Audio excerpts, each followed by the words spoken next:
Dhe ja ku jemi në akuzën tonë të mrekullueshme me një personazh që ne duam shumë, mik i vjetër emisionit Bardazi, Bert Koxhaj, dhe ka shumë kohë pa ardhur, po ju kushtua policisë, vdiq për policinë, po policia s'vdiq për të, ky është problemi. Ndryshimet në kodin rrugor, domethënë ta ngelën duke ndryshuar. Do ajo ngjarja dhe duan të bëjnë ca ndryshime të reja, kështu shpejt e shpejt.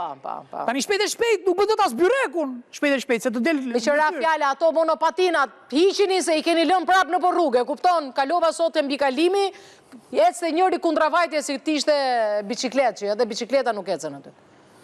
Ha më bërë, qa po bëjnë ta? Drejtë, shqetësimi është i drejtë edhe me të drejtë kur më tha Erioni që duam të trajtojmë këtë pjesën e ndryshimeve kaq të shpejta të kodit rrugor pas ngjarjes rënde që ndodhi para disa ditësh në Durrës.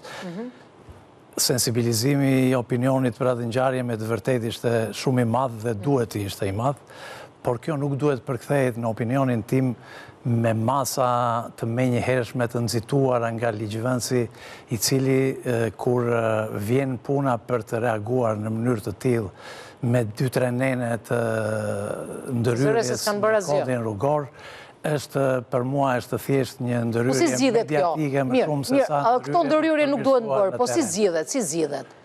Zgjidhja është që ne së pari duhet të zbatojmë me rigorozitet masat dhe kodin rrugor që kemi në fuqi.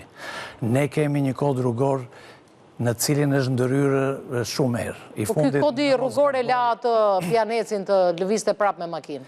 Nuk e le kodi rrugor. Forcat e rendit që janë për zbatimin e kodit rrugor. Pianeci kur kapet i pirë në makinë në drejtimin e mjetit, ndalohet nga policia rrugore, dhe jepet pra patent. Dëshkohet me masë administrative me gjobë, i hiqet leja e drejtimit sipas sankcionit të parashikuar. Me të ka ndodhur kjo më Berti? Dhe në rast se me 10, po për sa ditë ka marrë mbrapsht Erion patentat? Tani e keqja kush është?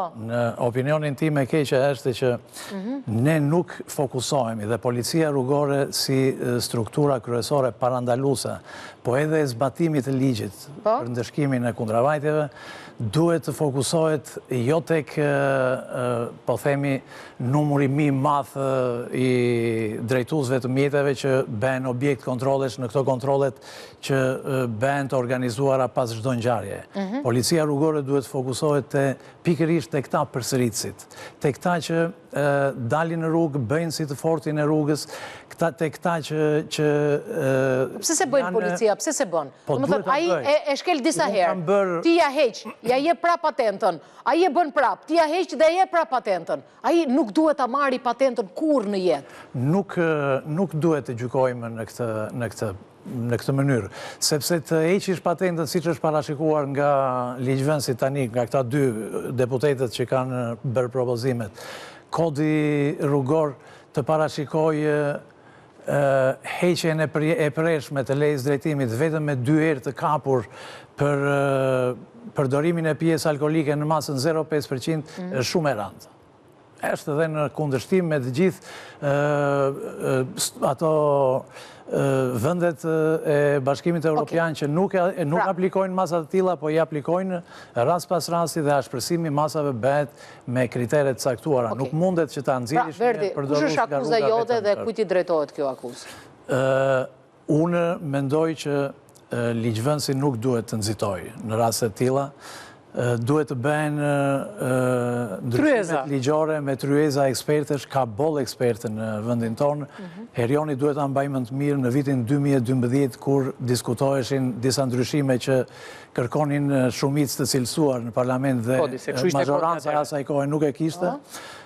Ne u mblodhëm një grup i madh ekspertësh dhe draftit që paraqiti qeveria në atë kohë ju përgjigjëm me një draft alternativ të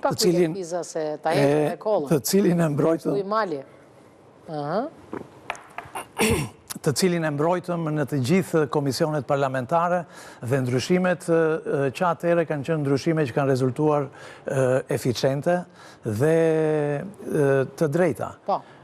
Po të bësh tani... Ndryshime për një ditë. 5 ndryshime, ato janë mediatike. 5 nene që janë në opinionin tim, unë e kam shkrujtur dhe në një status, është krejtësisht mediatike dhe nuk sjell përmirësime të situatës sigurisë rrugore në teren. Në teren duhet identifikoj policia dhe unë e kam thënë edhe herë tjetër, të gjithë elementet përsëritës, të kryoj databazën e krimeve rrugore, ku të përfshien të gjithë këta, si aji që del në rrugë dhe aji që thoni ju që kapet njerë 2 herë 3 herë, dhe kur kapet njerë 2 herë 3 herë dhe analizohet nga policia, është zbatuar sanksioni parashikuar në kodin rrugor për këtë kur u ka herën e parë dhe herën e dytë? Jo. Atëre të dalin përgjegjësit që nga policia, nga pjesa e strukturave të tjera që kanë detyrime, përveç pastaj çështjeve që lidhen me edukatën rrugore që tashme ne e dimë me sjelljen agresive në rrugë që kemi. Ne akoma, unë që shoh në rrugë, njerëz që bëjnë gara me makina, Erion, mendon ti njerëz që bëjnë gara me makina. Mendon ti që një person... Ai që e bën mendon se ka fuqi mbi ligjin. Një djalë i ri, 25-30 vjeç, që ka një makinë, drejton një mjetë... Vdiq njëri 25, 24 vjeç, 25 vjeç. Në rrugë i bëhet shumë vonë për një masë qoftë ajo edhe 200 dhe në 600, si që mendojnë... Po s'është masa proporcionale. Për garat në rrugë, s'është proporcionale. Ai e paguan dhe del prapë në rrugë dhe është prapë... Po s'është proporcionale. Sepse s'është proporcionale, sepse ai 100.000 lekë e paguan ai, 500. Problemi është, po bëja të dytën 1 milion, të tretën 10 milion, të katërtën 100 milion. E kupton dhe se bën maj. Shko sekuestroj vilën, shko sekuestroj apartamentin, se kur e bën një biznes që s'paguan një ditë, vete a merr me njerë.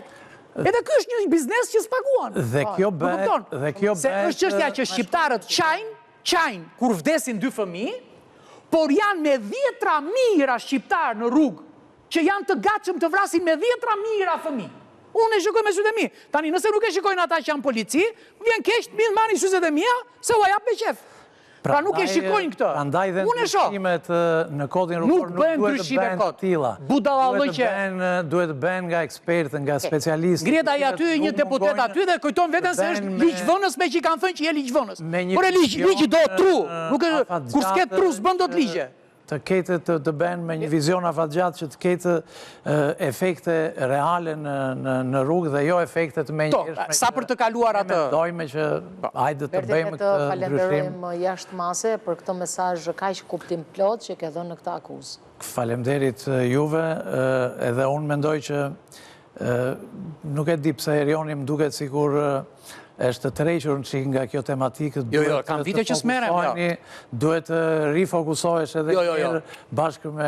Jo, unë fokusin e kam, ja ta them qa fokusi kam. Lus sa herë, do me thënë, unë sa herë që ja po e them, që ketë drejt për këtë, kemi punuar shumë në të kaluarën, asë njëri se di, asë njëri se vlerëson, se të gjithë mendojnë që jemi në dispozicion tjerve. Bëj vetëm kaq, lus Zotin dhe them, o Zot, pak më shpëton mua që dua jetën. Më kupton? Ai që se do s'kam që t'i bëj. Po të vazhdojmë të lutim Zotit dhe të presim lajmin e vdekjes radhës në rrugë nga aksidenti. Lajmi mirë do ishte ndryshimi i parlamentit. Për shembull që të ndryshojnë kriteret për në parlament. Në mënyrë që të kemi ligje tamam. Nuk do ishte... Këtë, a mund ta lusim Zotin për këtë që të kemi një parlament tamam? Pra, si përmbledhje, ndryshimet në kodin rrugor janë një vërr në ujë. Ose një vërr në vërr. Berti, ne të dy do të shkojmë ande dhe do dëgjojmë pak Erionin në 2 poezi për t'i qetësuar pak shpirtin të gjithë. Një se s'kemi kohë. Faleminderit shumë, Bert. Faleminderit. Faleminderit shumë.